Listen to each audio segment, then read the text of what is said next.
slides.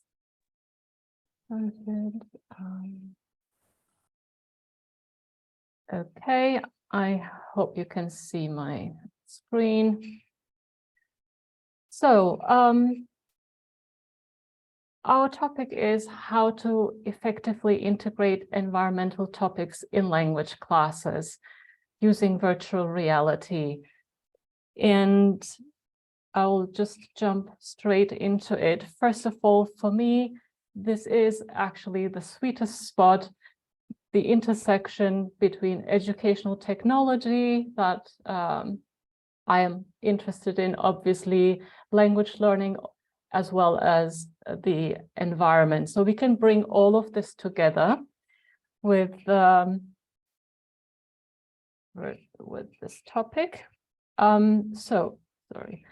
We will talk about why we should integrate environmental topics in the language classroom, what virtual reality is, very briefly, why VR is good for language learning, why it is good for environmental education, and then how we can use VR for environmental topics in the language classroom.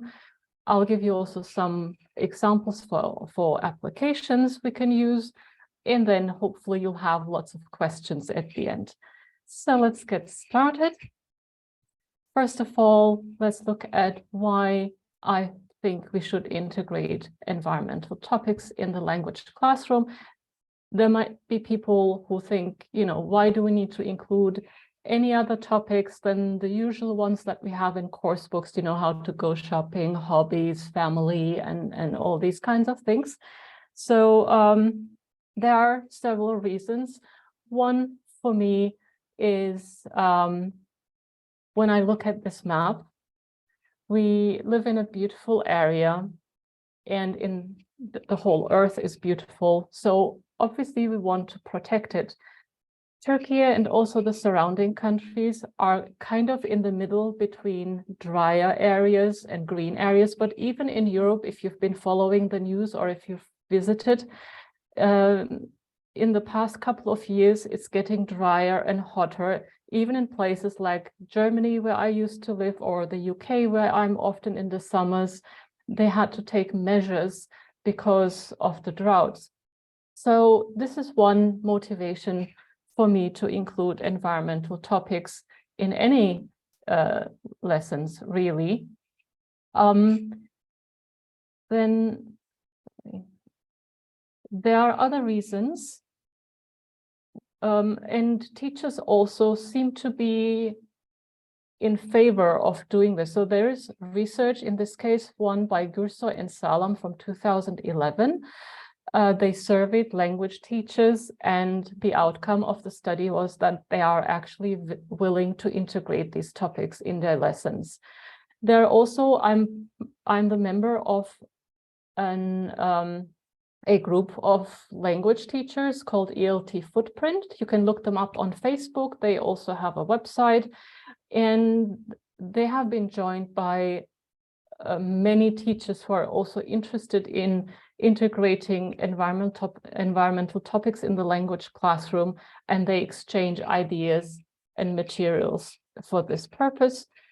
And finally, and maybe for some, it's the most important one, environmental topics and vocabulary is now in language exams. So even if all of the other reasons are not so important in your specific case, then at least your language learners will need it if they are taking language exams.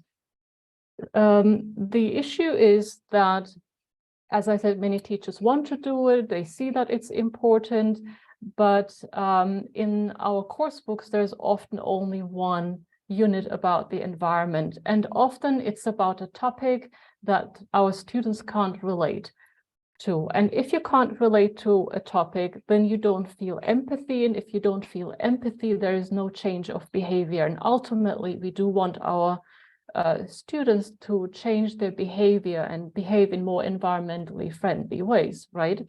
So this is what brings me to our topic.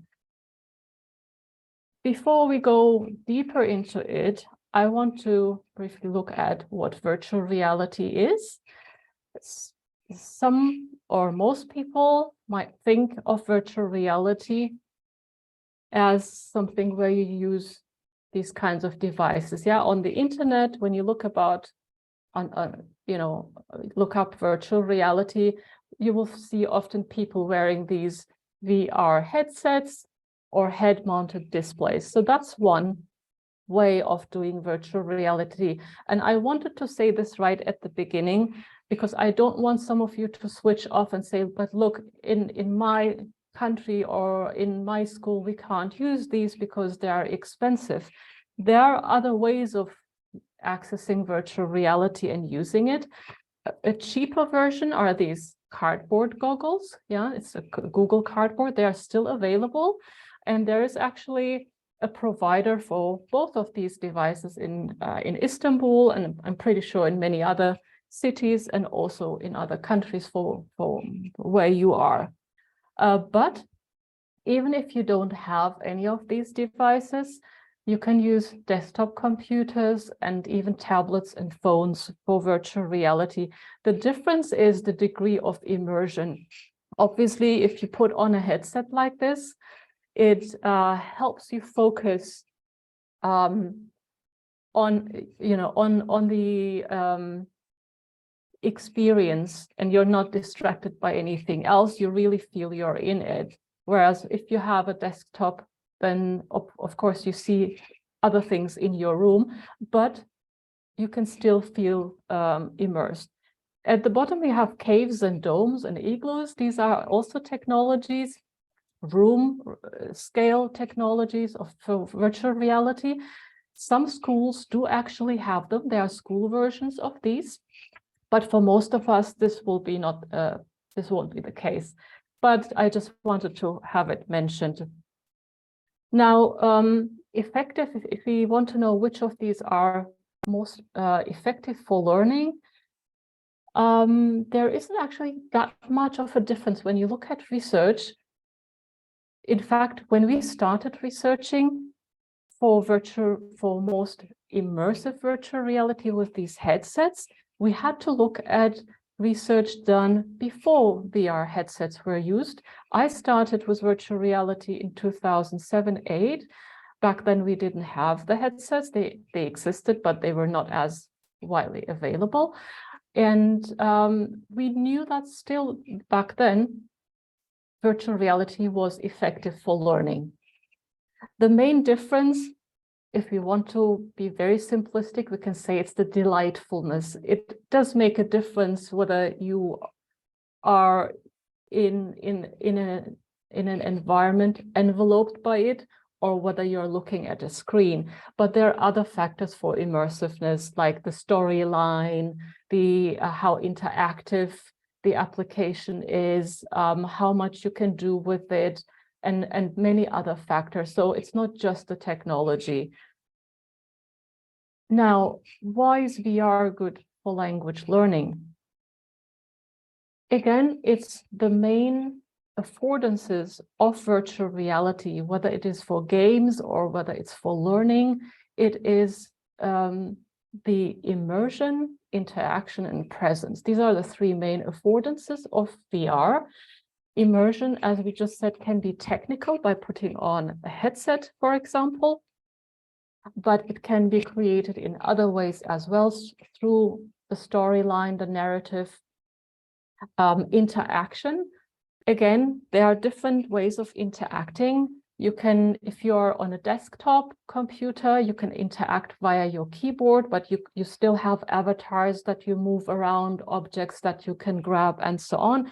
And when you wear these VR headsets, you have these controllers, and what these do actually, this and the headset, is they translate your movements, your physical movements, into the VR environment.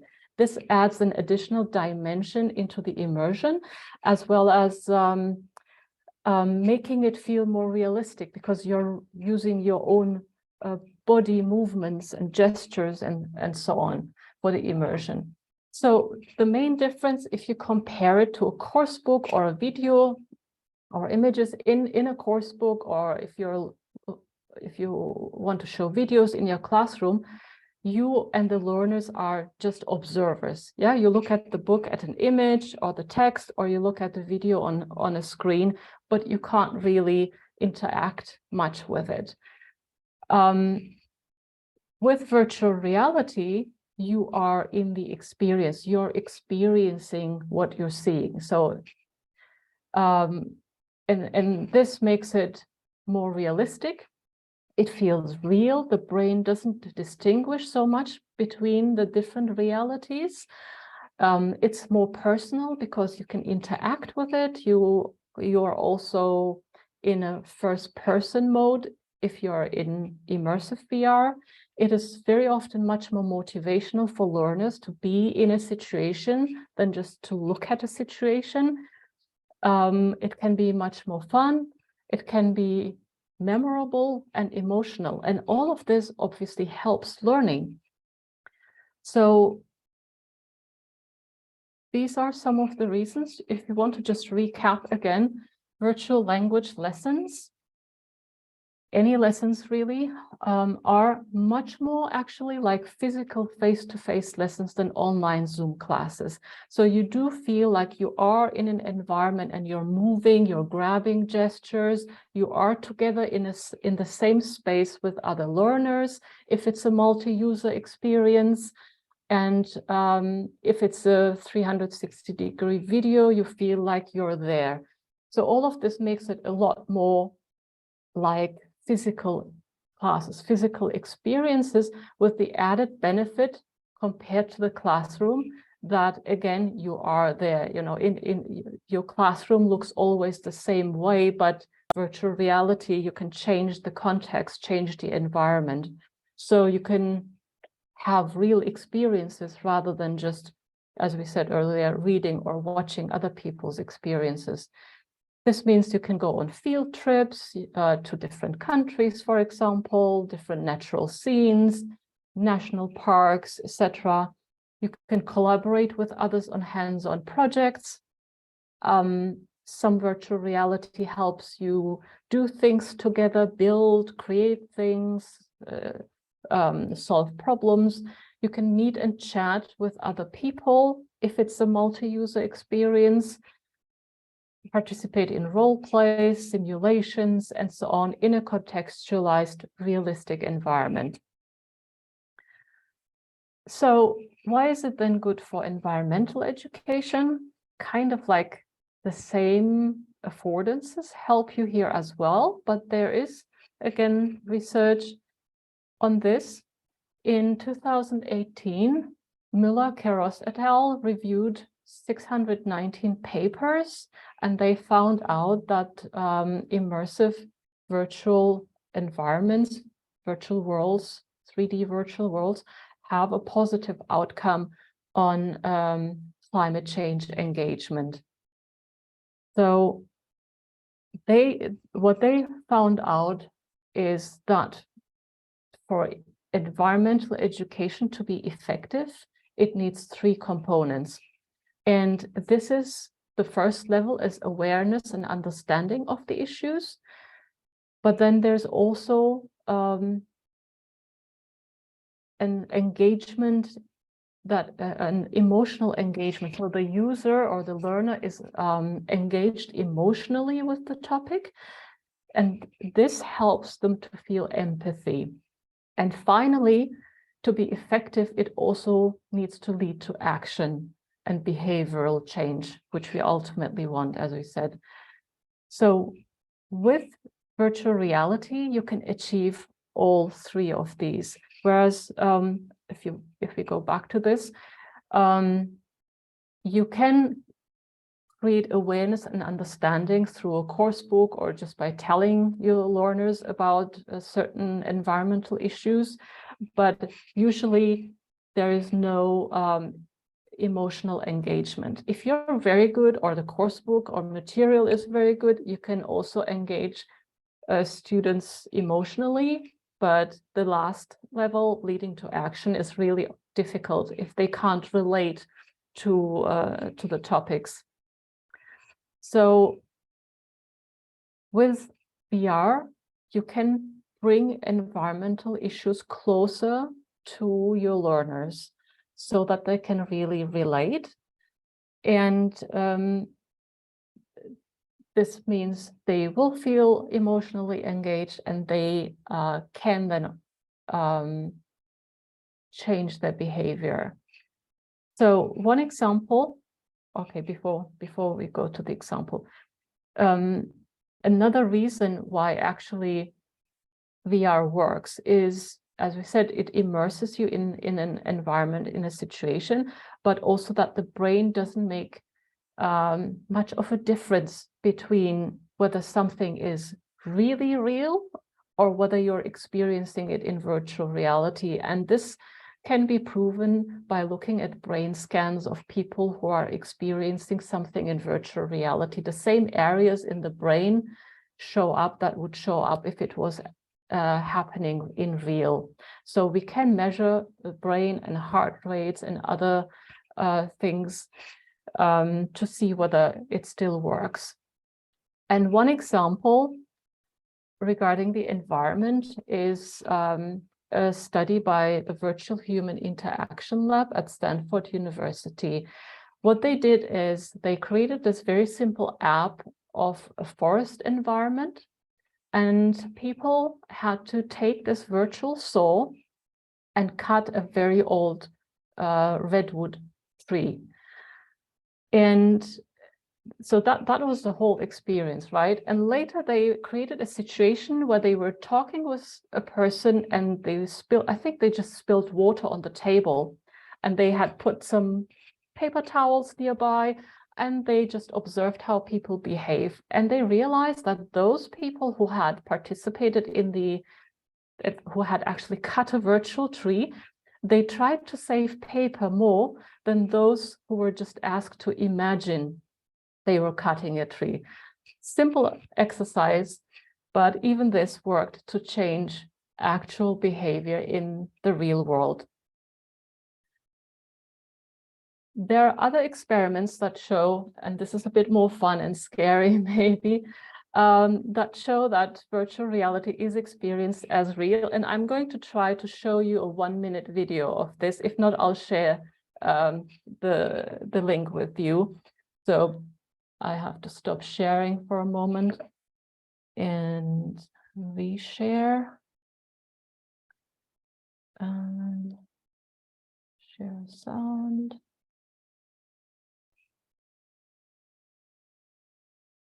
Okay, I hope this works.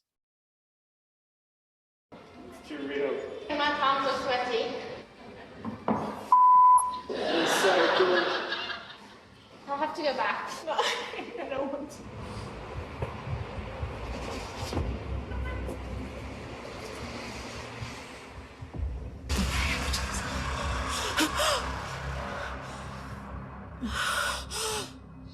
Oh my god. Oh my god.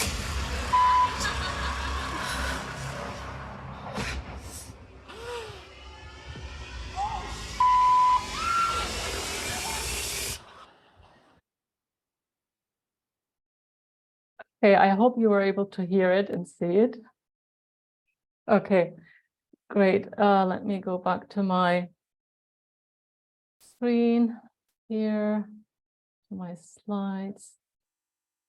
Oops, why can't I see now? Sorry.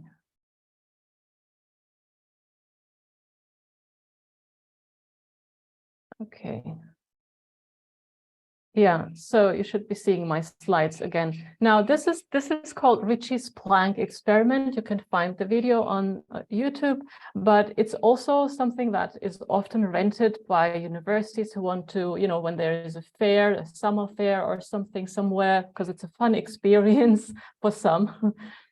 And yeah, so you're just walking on a plank on the flat ground, but just because you have this VR headset, you're wearing it, you don't see your physical environment. People really react as if it was real. So now, how can you use VR in the classroom to work on environmental topics? Before I go into some other details, I wanted to share some warnings with you in case we don't have time at the end, because these are important. As we just seen, it does feel very real, and this can be fun to observe, but not always fun for everybody who participates. It might trigger fears or phobias. And you might not know everything about your students.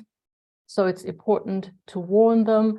It can create, sometimes virtual reality can create dizziness or nausea, depending on the apps and what kind of situation you're in. Don't do roller coasters immediately if it's the first experience with VR. There are also students who might not feel comfortable putting on a headset for various reasons.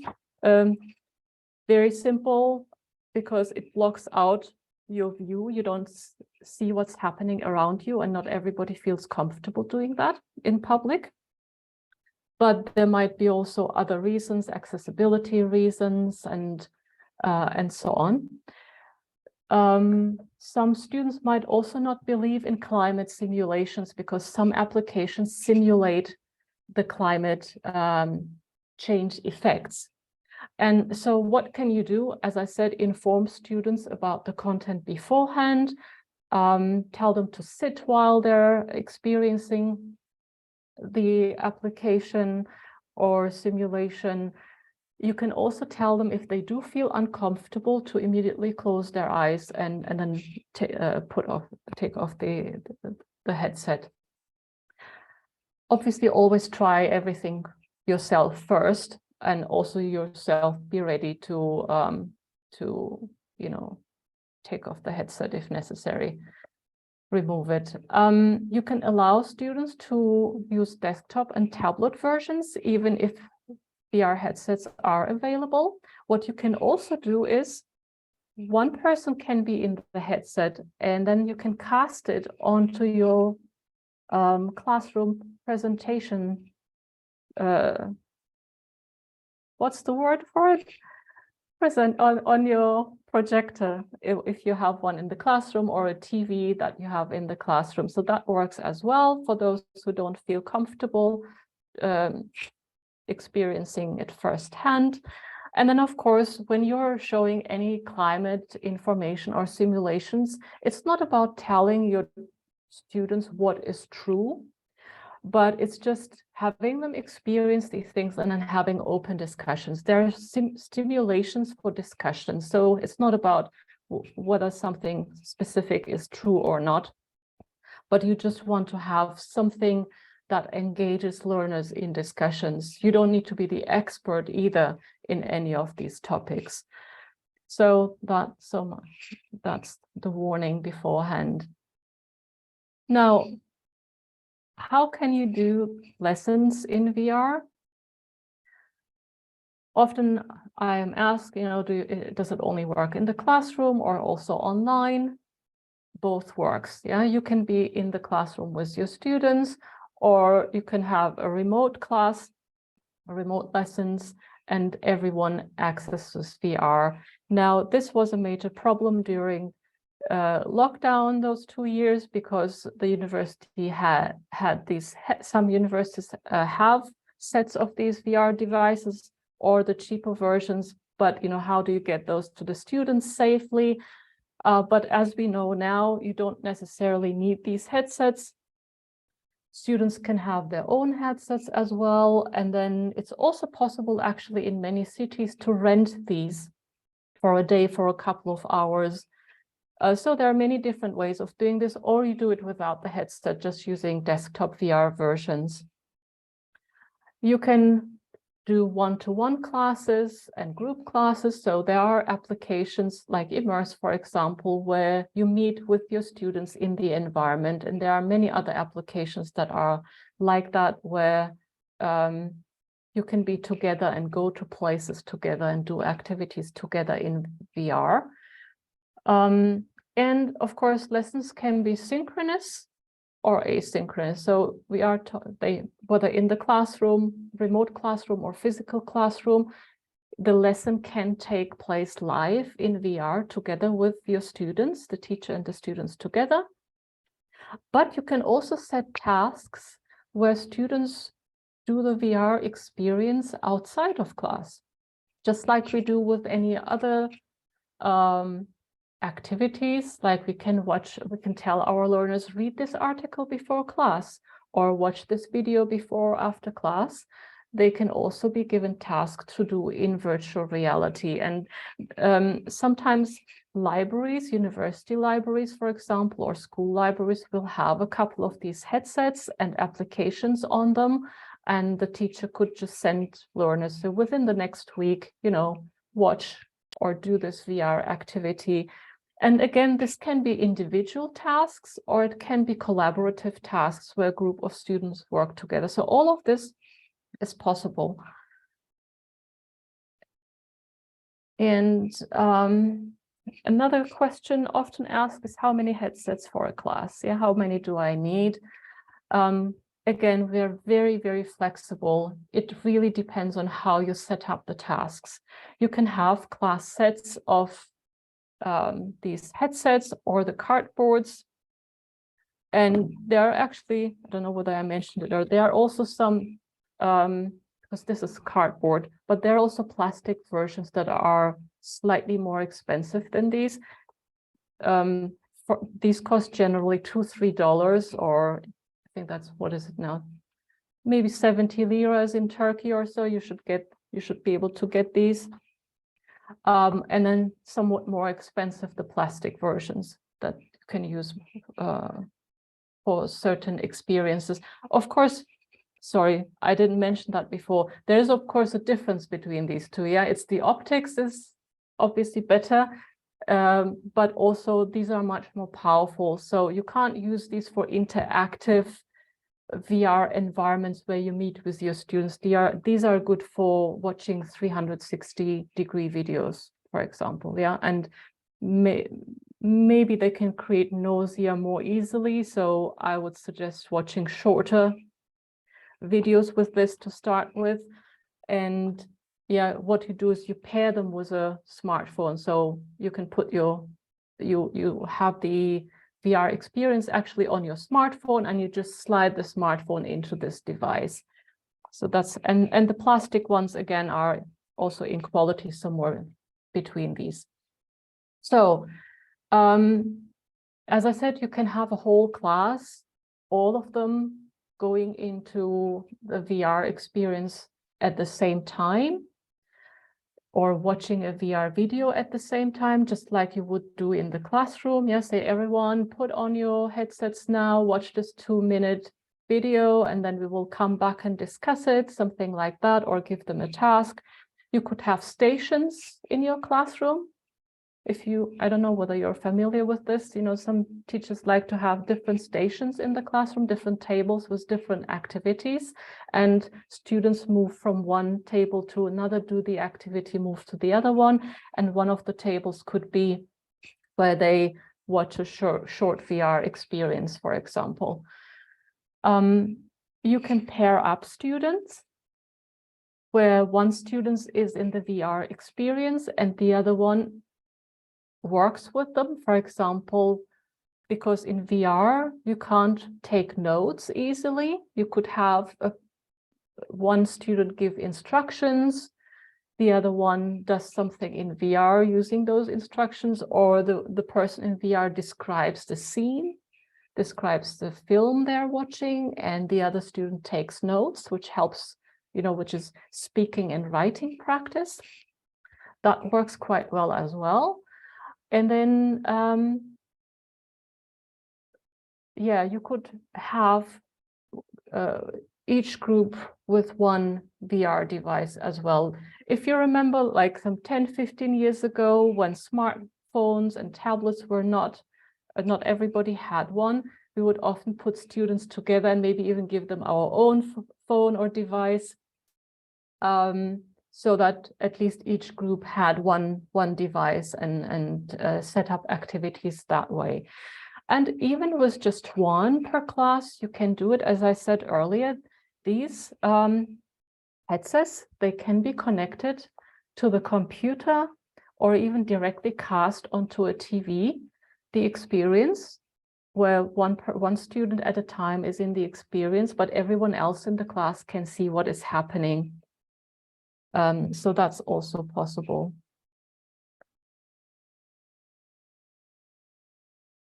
Now, with environmental education, another question is, how do we do that? It's the same thing when if you're a parent or a teacher, even in other situations, we often have to think, do we scare a child, for example, or do we show them something beautiful? And whether it's adults or children with the environment, we also have to decide, do we scare them by saying, look, we will have floodings and fires and other kinds of disasters if you don't change your behavior? Or do we just show them the beauty of nature and hope that that will make them want to protect the environment? So you can, if you show them environmental disasters, it can create empathy, but it can also create eco-anxiety, which is actually rising particularly in Western countries. I haven't looked into this in Turkey, for example, would be interesting to do. But people are so much aware of the environmental problems, and they become anxious, they fear the future, and they become depressed. This is a real problem. And if we show them the beauty, it can generate awe, happiness, hope. And then because of this wanting to protect, but it might not work with everyone, perhaps, because they might say, well, it's just all beautiful, nice, there's nothing to do. So I think it's important that you know your students well and decide based on that. You could ask your students what they prefer.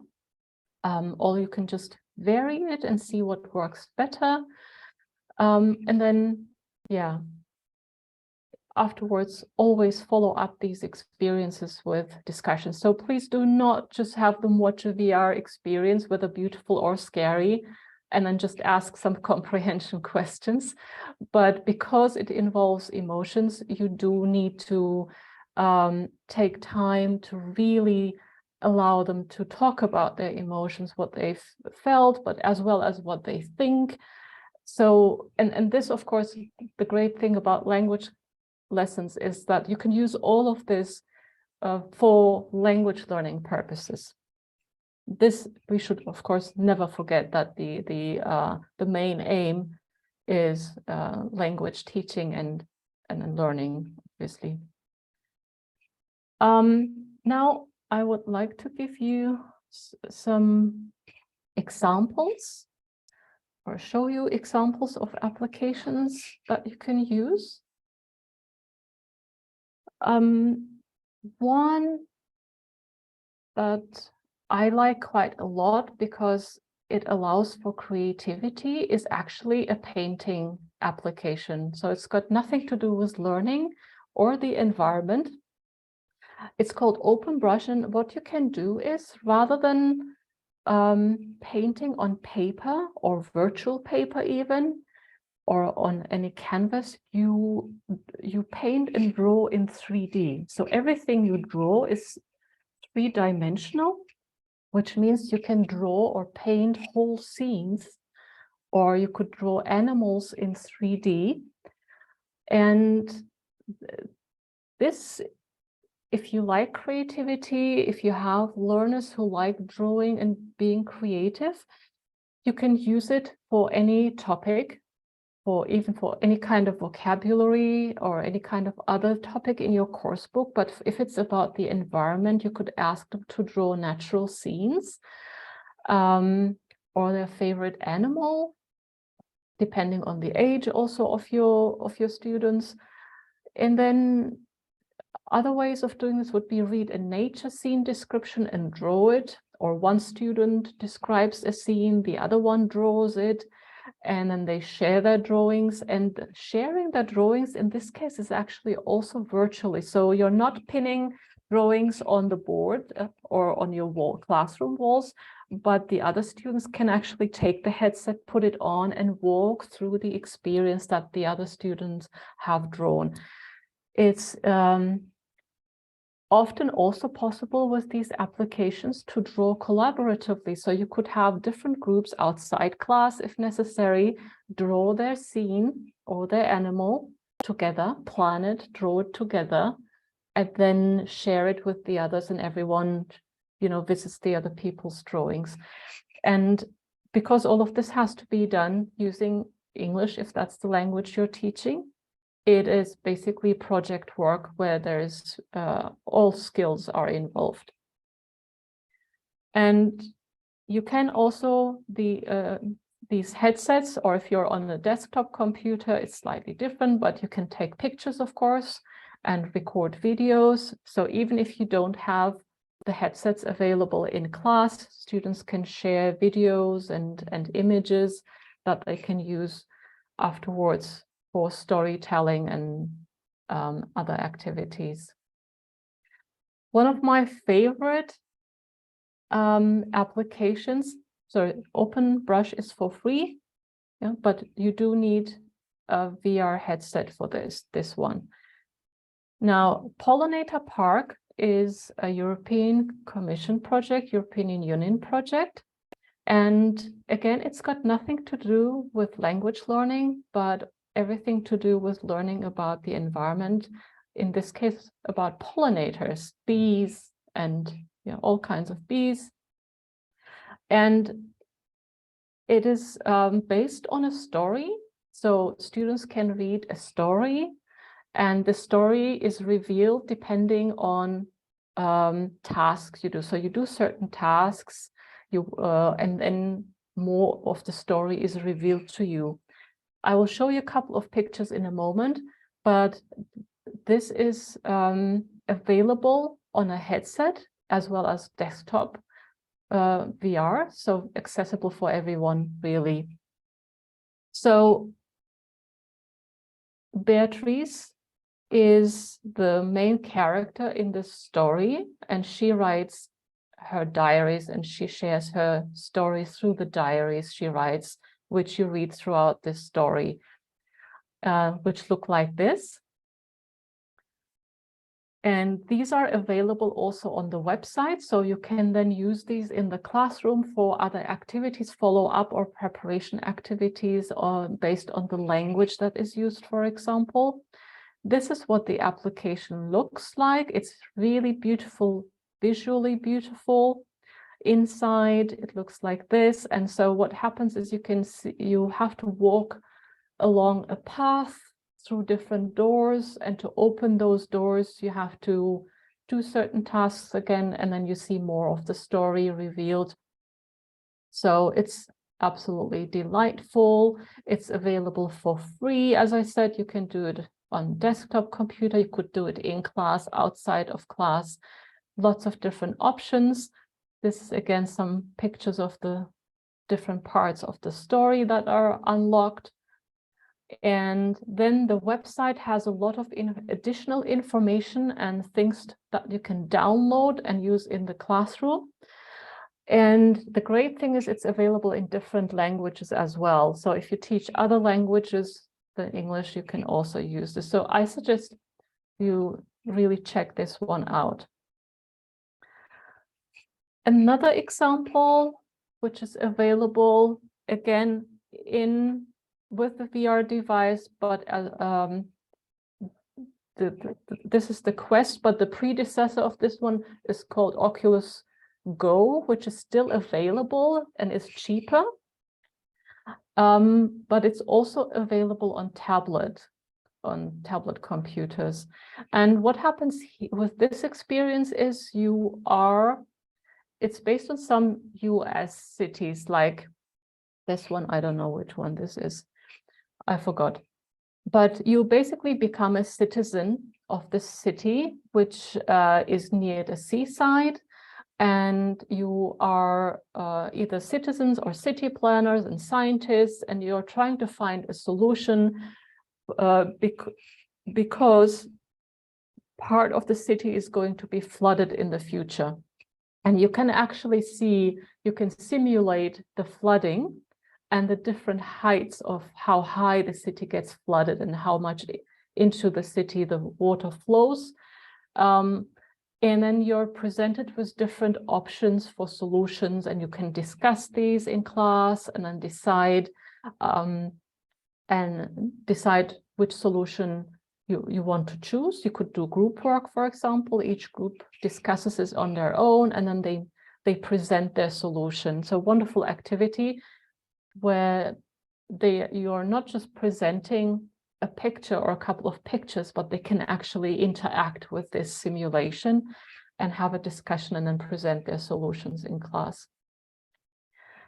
There are many different 360-degree videos you can use, and these are accessible anywhere. Again, yeah, the VR device, cardboard, iPhone, tablet, and so on. And if you go to YouTube and search for either VR or virtual reality or 360-degree videos, you can find these. And even if it's on desktop, I'm pretty sure many of you have seen this maybe in Facebook. People share sometimes this because everyone can make these 360 simple ones with the phone. Where if it's on the screen, you have arrows that you can click on, or you can scroll, and you can basically see in all directions. And if you have the phone or a tablet, you can actually move it and tilt it up and down and around, and you see the whole scene around you. So it's pretty immersive, even on a tablet. So this is another way of experiencing virtual reality.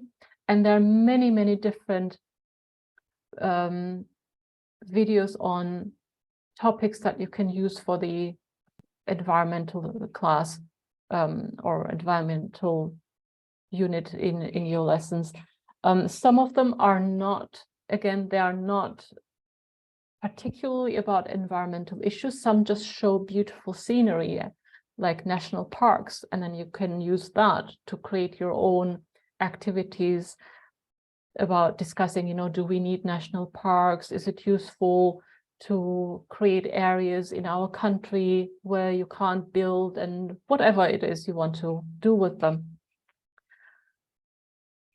And I left this one to the end. I think it's the last example I have, the Wonder app.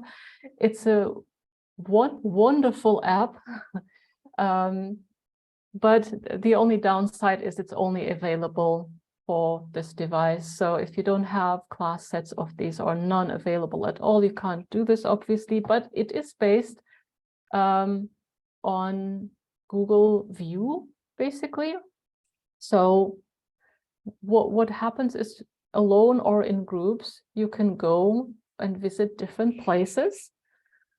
And then again, plan activities around these, and let's say field trip to a museum or a botanical garden or a national park.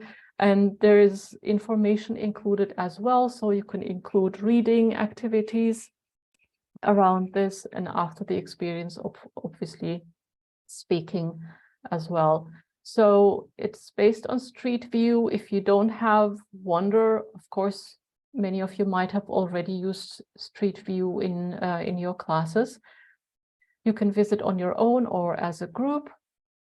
And then you can also travel back in time. I'll show you some pictures in a moment. You can also travel back in time in some places. For example, you could choose your own city or where you're from originally, and look at what it used to look like and what it looks like now. Is it greener? Maybe, it was green and now there is a building, or the other way around. And then you have a home space where you can sit together and discuss these things, or you can do that outside the application in the classroom. So, for example, Here we have the Yosemite National Park. So you're standing on this bridge and you can look around you and you can see the beautiful surroundings. But then there are also texts you can read with information about that place.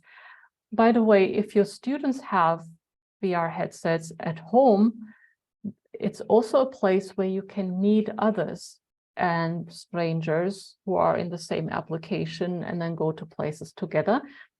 But there's, of course, always the warning. There are good people and there are people who just want to, you know, cause nuisance. So just like in the physical world, when you talk to strangers, you need to be careful, but it is possible to meet others and go on field trips together. This is a botanical garden you can visit. Obviously, it's very difficult if you've never experienced virtual reality, when you see these pictures, they might look to you just like, well, pictures, you know, no different from any other pictures. But you have to imagine that when you are in the headset, in the application, that you feel like you're really standing here and you can look around and see the whole building and what is behind you and above you and so on. Here is a time travel example. So on one taken in 2009, when Google Street View started, and the other one in 2019. So you see the difference after 10 years. I think in this case, the greener one is the earlier one, but I'm not sure. And that can lead to discussions, you know, how places change, how we are losing maybe green space or not, or how we can revive places again and make them greener. Yeah, some more pictures of the home space that you have. So in Wonder, you can save places that you like, put them in folders, and then the saved places automatically appear as pictures on your wall in your homeroom. And by just clicking them, you can visit them. That's something I might want to have in the future in my sitting room, you know, pictures you've taken of different places you've visited and you click on them and it takes you into that experience rather than watching a film on TV. So what do you do if you have no devices at all, not even computers or tablets and not even these cheaper goggles? You can use articles and just do a reading or listening lesson. Articles on how virtual reality can be used for educating people about climate change or environmental topics, and videos on the same topic as well. So I will share with you later all these resources, all these articles and the applications and so on, and an article I wrote based on this. So you can reread these and access all these additional resources. And of course, some of your students might have VR headsets or they might have tried one. So you can use a lesson just to discuss VR headsets and experiences and so on. So that would be another possibility for you. As I said, further resources are on my website, nergiskern.com/virtual reality. From there, you can go to virtual reality and the environment. And on that page, I keep updating, I keep adding new resources about the environment. And if you just go to the virtual reality one, you will see there are lots of different pages. On one where I collect just VR platforms, another one, any other resources for language learning in VR and so on. So have a look at that. I've also written up this presentation as an article if you feel like reading it with some more details. That's the last link here. So the research I mentioned, the references, and that brings me to the end of my talk and my voice, which will be just enough to answer some questions. So let me stop sharing. Thank you very much. I guess it was very insightful and informative. I myself very much more interested.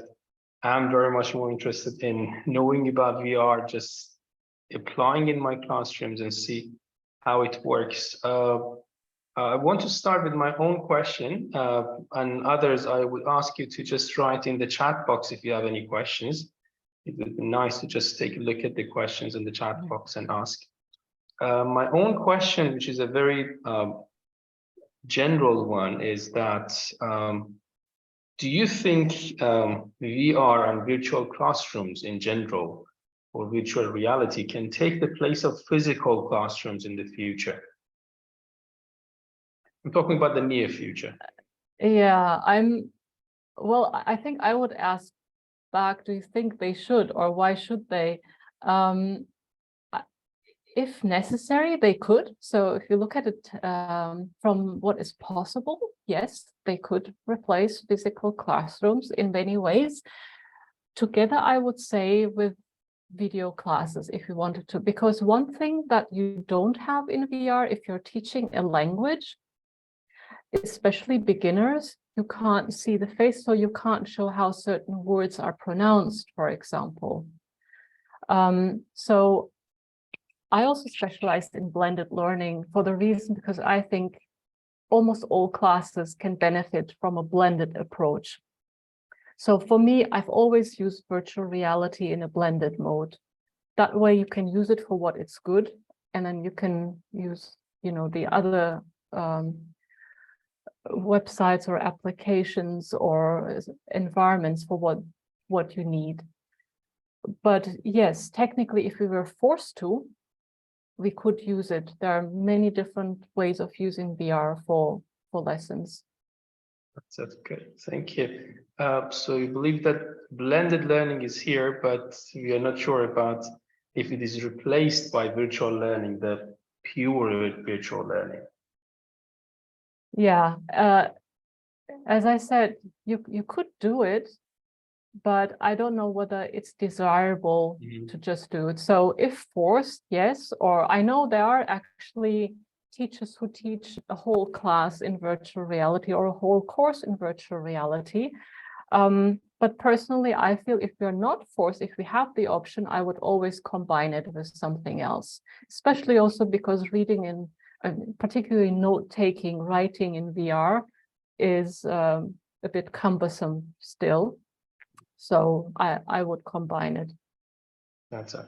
So there was one question here about the skills, teaching skills, or the question is speaking here, but I think, expand it to other skills as well. I think we mostly talk about the speaking or listening in virtual world. What about the reading and writing? I mean, the academic skills. Can we use VR to expand this type of skill in students as well? Yes and no. Again, if you mean really while you are in VR in the headset, you can obviously read, but it's not as comfortable to read long. I would ask students to read long articles, academic articles in VR. It doesn't make sense. It's not as convenient, but it is possible. You can have your text there and read it. Shorter text, definitely possible to read, but then also, especially in academic reading, we need to take notes, right? We need to annotate, and some people have come up with applications to do that for paragraph work and so on, highlighting sentences, but it didn't make sense to me. Again, I feel like we need to use it not for the sake of it, but really for what it is good for. So I would combine it again, blend it, and decide, where does it make more sense for the students to read, and what do they do in VR? And the same for writing. Brief notes is okay in VR, but longer notes is very cumbersome because you don't see your hands. More and more it is possible. There are now virtual offices, for example, where you can also see your keyboard. So your real keyboard, where you see part of your real world and part is virtual, and you can type quite easily. But then why am I in VR to do that? You know, if I'm looking at Google Docs in VR and my screen and my keyboard on my desktop, why am I in VR? Maybe because my students are remote and I want us to feel that we are together in the same classroom. There might be a reason, good reason for that. But really, we need to think about the affordances of the different tools and environments we have, Yes. and then take a decision based on that. Yeah, and Mahfouz said that you can use it as a kind of descriptive writing, that they go, for example, to that environment, they come back and they write what they have seen in that environment, which is a really nice idea. Exactly, absolutely. So you can have them do that. You can have them create, somebody reads, for example, a text and the other one builds it in the world, or the other way around. You can have experiences and then you ask them to write about their feelings or their opinions for what they have seen, and then present to the class. So you can combine all the skills. Yeah. That was a good example. Mm-hmm. Thank you very much. And I guess thank you for generously accepting our invitation, for running that beautiful, informative, insightful session. We all liked it, and I hope we can have the chance of having you more with us in future, in the near future. Thank you so much. Thanks for inviting me. Yeah, I'm sorry that we don't have more time. If you really feel like you want to ask me more questions, connect with me on LinkedIn and I'll try to answer your questions. LinkedIn and her website, I think you can just go to the contact part of the website and write the questions. Take a look at the website, it's really interesting. Thank you everyone for being with us. Have a good day and bye-bye. Thank you. Thank Bye you for very now. much.